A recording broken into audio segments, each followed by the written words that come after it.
Grinding all my life, sacrifice, hustle paid the price. Want a slice, got to roll the dice. That's why all my life I've been grinding all my life. Look, all my life, been grinding all my life. Sacrifice, hustle paid the price. Want a slice, got to roll the dice. That's why all my life I've been grinding all my life.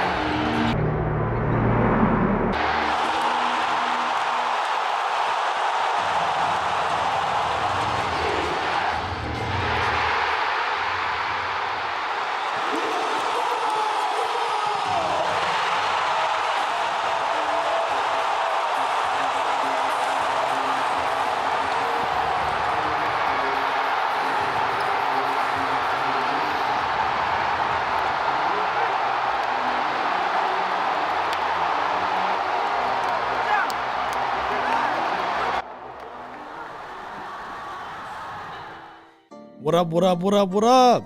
Welcome to the Ball Dnt Lie podcast. This is your boy Dexter, your host, the one and only. Welcome back to another show. And for the ones that have seen Game 4, man, have the momentum swing like crazy. Everybody was talking about when the Suns were up 2-0, oh, it's a wrap. Suns in four. I mean, for the folks in AZ, that's what they were saying, right? Outside of AZ, unless you're a Suns fan, you know, people are just chanting, you know, oh, man, Suns got shot. Man, they're probably the better team. But damn, things change up real quick. Series is tied 2-2. And Game 4 was bizarre in a sense because it was like, damn, these two guys are going off as far as Devin Booker, as far as Khris Middleton. Then you had some guys who were just like, what? Like, what's going on with you, man? So, yeah, man, we're gonna definitely dive into this one. Because Game 4, to me, like I said, Game 3 was pivotal. You had to win Game 3 as far as Milwaukee. They did that. I mean, they won Game 4. So far, no team has won on the road so far. But, yeah, man, they protected home court. So the next 3 games, somebody has to win on the road. Well, this is going to go Game 7 with the Phoenix Suns. So Game 5 is a must-win for Phoenix because if Milwaukee wins Game 5, oh, yeah, it's over. You're not going to see a Game 7 in Arizona. You're not going to see that unless there's a miracle. Unless somebody was playing spectacular and then somebody on the Bucks team was just struggling to score. So, obviously, those are games out there. We're going to talk about those games when they do come around the schedule. As of right now, we're going to be talking about the biggest names, Devin Booker and Khris Middleton. So, let's go ahead and dive into it. And before we do that, if you've been watching this show on IGTV or on YouTube, I appreciate the support. I really do. Like, I can't thank y'all enough. This postseason has been lit. I appreciate your feedbacks and support, like I really do. And if you're new to this channel, go ahead and subscribe. Hit that bell notification right there on the bottom. And, you know, thumbs up if you can. And if you're on IG, hit that like button as well. And we're on every streaming platform out there as far as the audio route. So you can catch us on Spotify, Apple Podcasts, iHeartRadio, etc. All the links will be in the bottom. But let's go ahead and dive back into it. This is the third time in this postseason that the Bucks came back from a 2-0 deficit. Like, let that sink in for a second. They were down 2-0. I mean, they swept Miami Heat. Like no competition right now. They had redemption from like last year for what happened with them, right? But this year, they swept Miami Heat in the first round. Second round, they played against the Brooklyn Nets. You know, they were down 2-0 because the Nets protected their home court. But eventually won that in 7 games. Then they play the Hawks. Like, it's crazy. Like, how you go, you know what I mean? Like, it's crazy. And then you're down 2-0 against the Phoenix Suns, obviously because you play on the road. And then now you top the series. So that's crazy for the third time it actually happened. And the way Khris Middleton is playing is kind of like mind-boggling in a sense. I mean, there's games he shows out. And there's games you're kind of scratching your head like, what's going on with you, Khris? Like, seriously, what's going on? Like, you're supposed to be like, and I kept saying this before in the previous episodes, like, he is the Robin to Giannis. Like, Giannis can do as much as he can. He can drop 40 points and still lose like he did in Game 2. Like, he can do things that are like, oh, my God. Like, dude, this guy reminds me of, like, a Shaquille O'Neal in a sense because he was dominating the paint. The guy's averaging crazy points so far in the NBA Finals. But then you need the other guy. You need guys to step up. Drew Holiday, I expect Drew Holiday to be like the third fiddle. Like, you know what I mean? Like Khris Middleton, you're the second guy on the roster. Like, you're supposed to be that guy. And, he showed out for game 4. Like, he came to play. He came out lights out.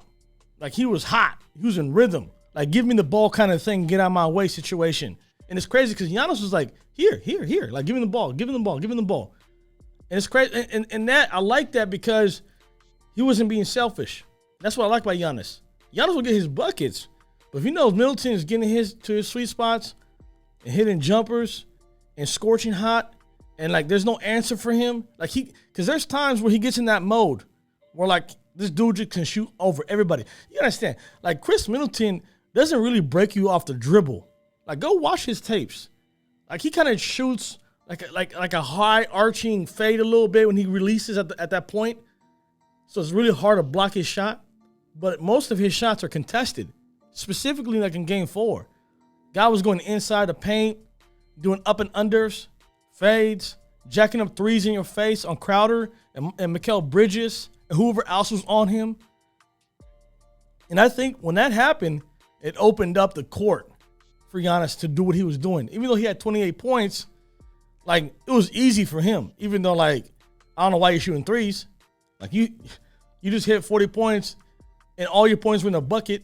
As far within five feet of the basket, and you had dunks, layers, and free throws. That was it. No attempts beyond 5 feet. And then you go back to resorting back to what you do, shooting threes. You're averaging 20. Your average 3-point percentage is like 20% or so, which is trash. But I get it.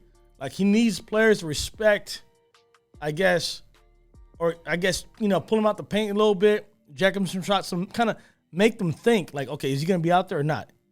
But that doesn't work because no one's afraid of those shots. But yeah, going back to Khris Middleton. Khris Middleton, I don't know how else to say this. Like, he is the heart of that team. And Giannis is the soul of the Milwaukee Bucks and that organization and that city, Milwaukee, and the state of Wisconsin. Like, Giannis is everything to the state of Wisconsin. But the heart is Khris Middleton. So, like, as far as the Bucks can go, they need him. And I said this multiple times. Like, I'm at a point where I'm getting fatigued saying it. And I know y'all been watching this and y'all heard this before. Like, Middleton, as far as the Bucks can go only as far as Khris Middleton goes. Imagine. Devin Booker is going crazy too. Like, he had a marvelous performance. Spectacular. Like, it to me, it was jaw-dropping at points because we know what happened in Game 3. He stunk. He shot 3 for 17. He had 10 points. Then comes down and dropped 40-something. And, like, he went on, like, the third quarter was crazy. He dropped 18 points in the third quarter and was 7 for 7. He could have went for 50. But the only issue was that he was in foul trouble. A lot of people are going to debate about that 6th foul. Was it on Drew Holiday? I think it was a foul. But the refs kind of, like, pull that whistle out of their mouth. Like, we're just going to let him play through that. If that was anybody else, they would have caught a 6th foul on that person. In a sense, that I think the refs kind of gave the Suns some bit of a life in that situation, even though they were down a few points. But still, like, the last 5 minutes, which I'm about to speak upon in a few minutes about what transpired, what happened, I think that was the ultimate, blow to the Phoenix Suns, which I'll break down for you guys in a second. But going back, like Devin Booker, Khris Middleton, they came out cooking from the jump. They were cooking with hot grease. Like, the dudes are so, like, they were sizzling hot. Like, there's, like, no answer for neither one of those guys. To me, the reason why the games were so neck to neck, finally, like, thank God. Like, that's what I've been asking for. Game 1, 2, and 3, all blowouts. Not blowouts, but they're double-digit wins. Suns won by, 10 or so in each of those games, in the first 2 games. And then the Bucks come out, and they won by double-digit margins as well, as far as Game 3. But Game 4, it was neck to neck.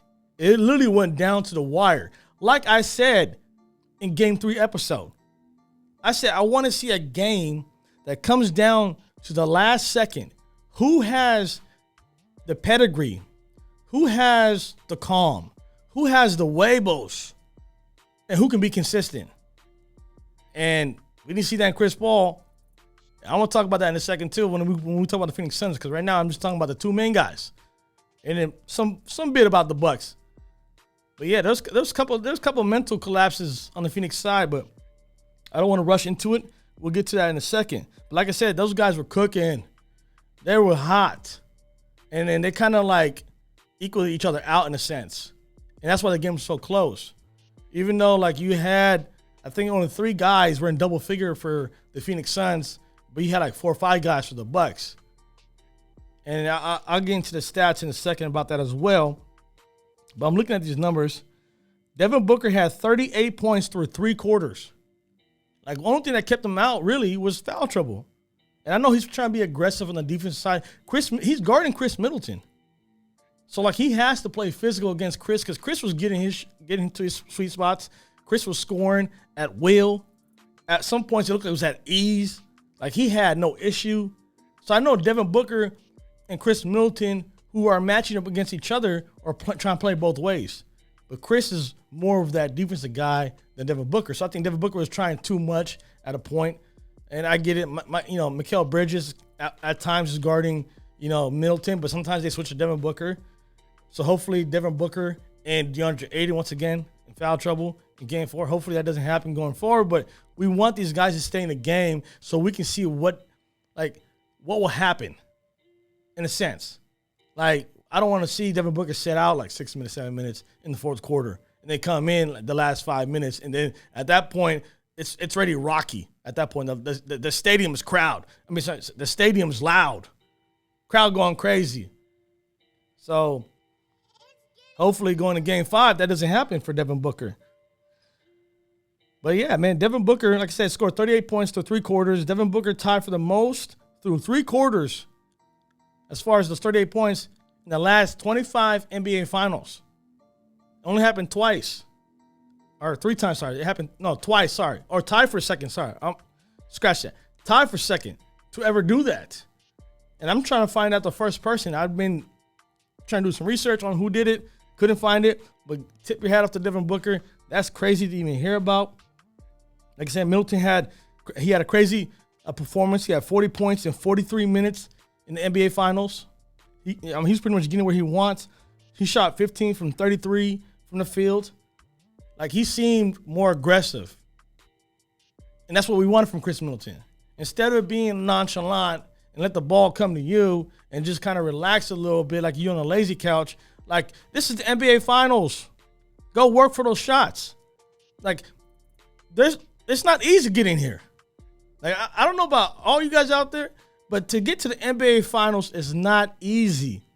And everybody said, well, the Warriors did it 4 years. Oh, the Lakers did it 3 times, such and such. Oh, yeah, Miami Heat did it 4 years. Like, those guys had power teams. The Bucks is not considered to be a power team. They only have one superstar on that team. And to some credit, Khris Middleton is an all-star. To some credit. And he's the Robin. So, yeah, man, like that's great for you to show out. And he will do that at times. Like, people kind of get this confused with Khris Middleton. He's sneaky. Like, he can give you a 40-piece. And then he'll go out and give you a 12 the next game. So that's why, to me, the inconsistency he has far more inconsistent games, but they're happening in the playoffs. They're happening in the NBA Finals. Khris Middleton can average 30 in this series. He can literally do that. But he opts out not to do that and just like to relax a little bit and let Giannis orchestrate everything. Him and Drew Holiday. So, like, I'm like, come on, Khris. Like, Devin Booker's doing his thing. Chris Paul played good for 2 games and then, like, went off the deep end. And we're going to talk about Chris Paul about that in a minute. But going back to Khris Middleton, he was in rhythm all night. He felt good. Like, no one can guard him. So, yeah, big up to Khris Middleton. Because that dude was shooting money. Everything was going to basket was splash, and all I see was cash. You know what I'm saying? So, game 4, the Bucks were like, I remember he was going crazy in the first quarter. So, the Bucks were like, hey, man, get out of the way. Get a ball to Khris Middleton and let him do his thing. As far as that, like, I'm looking at these numbers right now as far as Milwaukee. And like I said, overall, as a team performance, guys stepped up.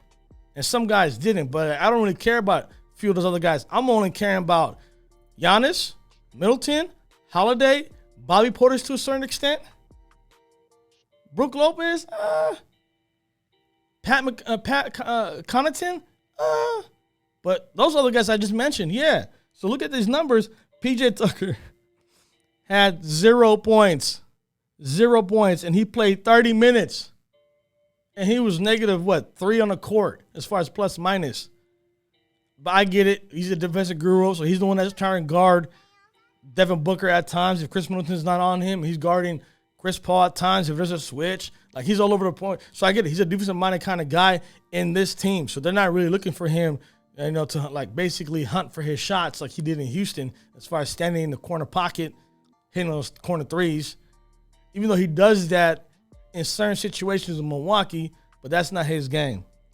But going back to the stats, Giannis had 26 points, double digits in rebounds again, 14. He had 8 dimes, couple blocks, that crazy block.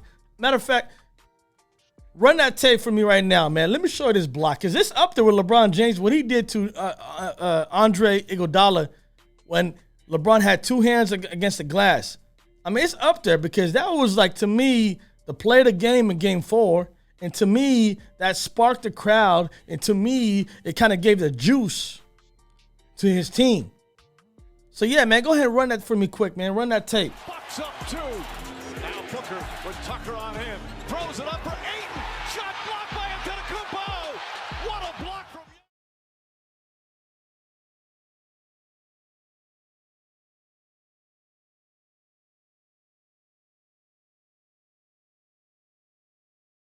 that. Like, if you guys argue with me, that's not one of the greatest blocks in the NBA Finals. Show me something that's better than that. Devin Booker is coming off this is a set play the Phoenix Suns always use in the season. Watch DeAndre Ayton. He gives the pick, and he's rolling to the basket like he's expecting an alley-oop. Even though the alley-oop was terrible by Devin Booker, he kind of just threw it in the air like that. But Giannis had to backtrace basically the footsteps where Ayton is going and meets him at the top, like 12 feet, like at the box, above the box. That was wild. So if you guys want to argue that, send me some comments in the bottom. Let me know. But going back to the stats, Brook Lopez had 14 points. How many rebounds he had? 0? No, he had 1. So I don't expect him to rebound like that. 14 points, 40 from Middleton, 13 from Jrue Holiday, who played great. He had 3 steals, 7 rebounds, passing the ball around. Pat Connaughton hit couple crucial three-pointers. In the second half, specifically in the fourth quarter, specifically in the when they had the run in the last 5 minutes of the fourth quarter as far as the Bucks. So yeah, he definitely played good as far as like a team. As far as the team played good, and the Phoenix Suns. Let's just go ahead and actually we'll pause on that. Going back with the Milwaukee Bucks, I just want to say this before we kind of move on, because I know a lot of you guys out there are like, that's enough about the Bucks, right? Giannis now has 17 double-doubles in this postseason. So he's eating. So for the ones out there that keep knocking on Giannis about how they figured him out. Oh, he's one dimension. Oh, he only scores in the paint. He plays defense. He rebounds. And he passes the ball. He had 8 assists in that game.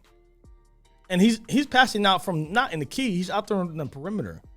So stop hating on dude. But yeah, man, stop shooting threes though, G. Stop shooting threes. You're averaging 20% from that three-point line, and you're averaging 65% in the paint. But all your points came in the paint game 3. Nothing beyond 5 feet. And you go back to being your old ways. So anyways, let's talk about what happened in the last 5 minutes in the game 4 situation. Last 5 minutes in the fourth quarter. Because to me, that's what decided everything. The game was neck to neck. Even down the last few minutes, it was still neck to neck. But in the fourth quarter, in the last 5 minutes, let's go ahead and run this. I'm going to pull this up for you guys to see this. In the final 5 minutes and 30 seconds of the fourth quarter, the Bucks went on to a 19-8 run. And I think Devin Booker was inserted, too, around that time. because he had 5 fouls, and he came in and should have got a 6, but we already talked about that. Look at these stats. 19 points for the Milwaukee Bucks, who was hot. Like I said, they were hot. And then the Phoenix Suns kind of tapered off. And a lot has to do with Chris Paul. Chris Paul, to me, had lousy turnovers in this game. Matter of fact, in this series. But in this game specifically, slips on the floor, passes the ball, I think, backwards, gets stolen. That's a transition that happened, and the Bucks scored on that. 8 points in the last 5 minutes. They shot 3 for 10 when the Bucks shot 6 for 15. Free throws, 6 for 6, and the turnovers were 2. And those 2 turnovers was Chris Paul. I don't get it. Like, point guard, right? How you have these major collapses in the NBA Finals? Like, even you, at your age, there's no guarantees you're going to come back to the NBA Finals. Like, I don't know if you're going to be here.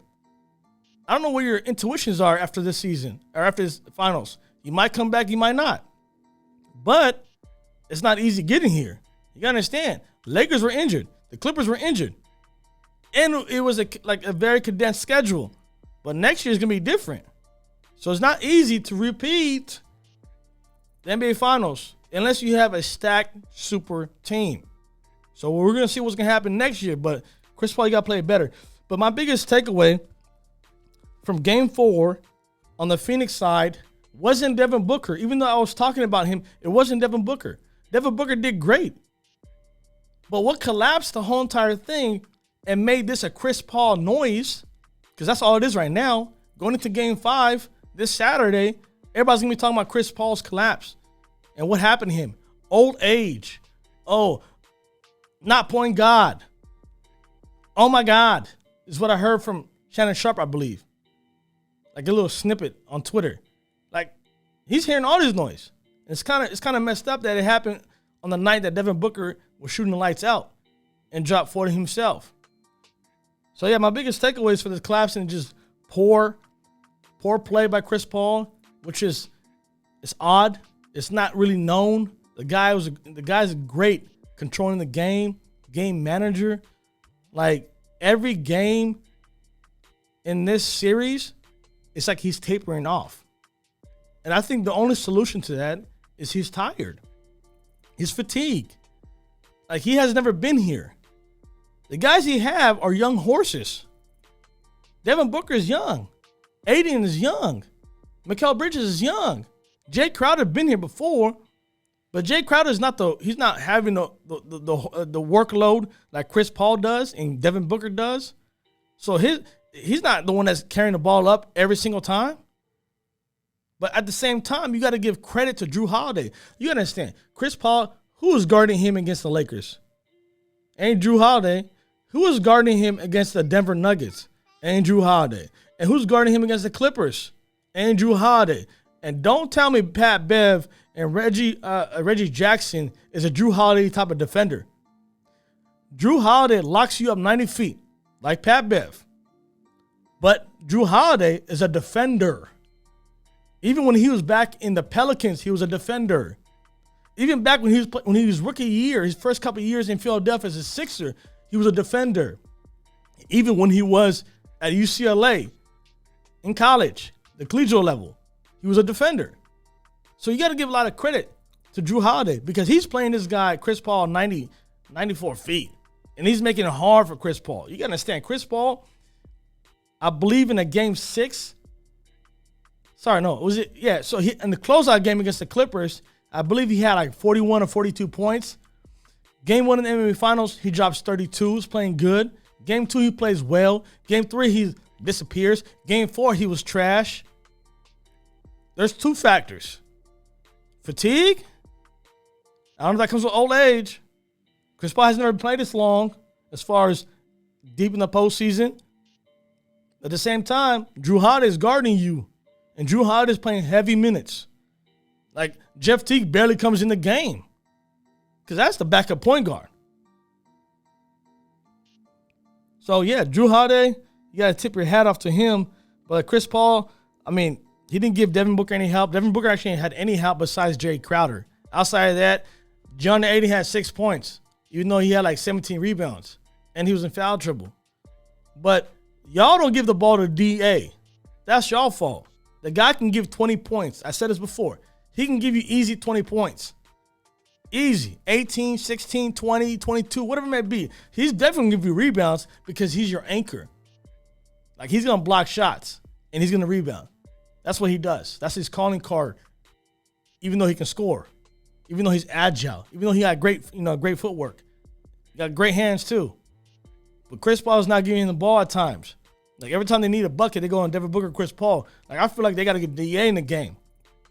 But, yeah, Chris Paul, like, he didn't show out for Devin Booker.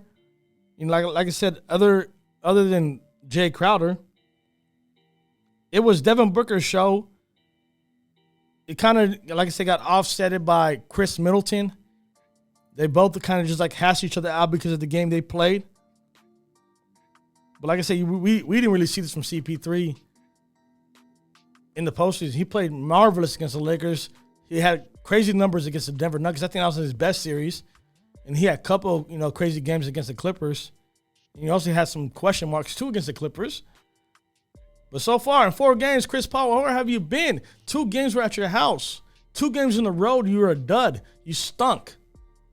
And all the noises are going to be, they are legitimate. These are legitimate noises, not criticism, because everybody's yelling. Like, we expect you in your 16th year to play good. I get Devin Booker, who he had 10 points. He never been here before. He doesn't understand that. Even though you've never been here before, you played enough games to understand. So like I said, old age, fatigue, can those two play a part? Even though, like, you're being guarded by Drew Holiday, yes, I believe it is. So let me give you guys some fun facts about Chris Paul's ball handling and game management. He had a huge turnover late in the fourth quarter. That's 2 of the last 5 minutes that I just noted a few minutes ago. He now has 17 turnovers in the NBA Finals in 4 games. In 4 games. 17. That is unusual for Chris Paul. And if you look at the first 3 rounds, he had a grand total of 15 or 14 turnovers. 3 rounds, he had 14 turnovers. But you have 17 in 4 games? Yeah. And I know he's going to do better as far as trying to keep the turnovers down. But can he show up to be the Chris Paul that we've seen in the previous rounds? And that's up for question. So we're going to see what's going to happen on Saturday. But like I said, CP3's production just tapered off as far as game 3 and game 4. But he's going back home in his own house with the crowd on his side, and he heard the noise, and he has a couple days to rest. So I don't know if that ligament, I know he has a torn ligament either in his finger or in his wrist, but whatever it may be, that's not an excuse. Everybody's banged up at this point. And you played good in game 1 with that injury. Matter of fact, you played good in the last series in the Clippers, in the closeout. So no excuses going forward for anybody, even on the Milwaukee side. Giannis has a hyperextended knee, came back in a week, has been playing at a level that we haven't seen. So imagine that. Yeah, he's younger, but we don't care. But I just want to give you guys a final thought on the situation. If Phoenix does not win this Saturday, it's over. It is over. Milwaukee will close this out. I don't expect this to go game 7. And that can be wrong. I am not God. I can't project the future. But you got to give them a round of applause for the Milwaukee Bucks. Hold up. There we go. Round of applause. Because they did great. They heard all the pressure. Yeah, they heard all the pressure. So, yeah, man, we definitely gonna dive into game 5. And I expect this. I want it to be another great game like game 4. Maybe fix up some turnovers on the Phoenix side and the foul trouble. And then on the Bucks side, maybe you just go back to be dominating the paint and stop shooting threes. You know who I'm talking about. And I hope Khris Middleton doesn't disappear. I hope he comes back and gives you 28, 30, or whatever it may be. So hopefully that happens. So we'll see. Stay tuned. For all the ones that have been watching, like I said, can't thank you enough. Love the support. If y'all new to this channel, go ahead and subscribe. The link's in the bottom. Y'all be safe. It's going to be a lit weekend. I'll drop the next episode after that, I promise. Until then, y'all stay safe. Peace.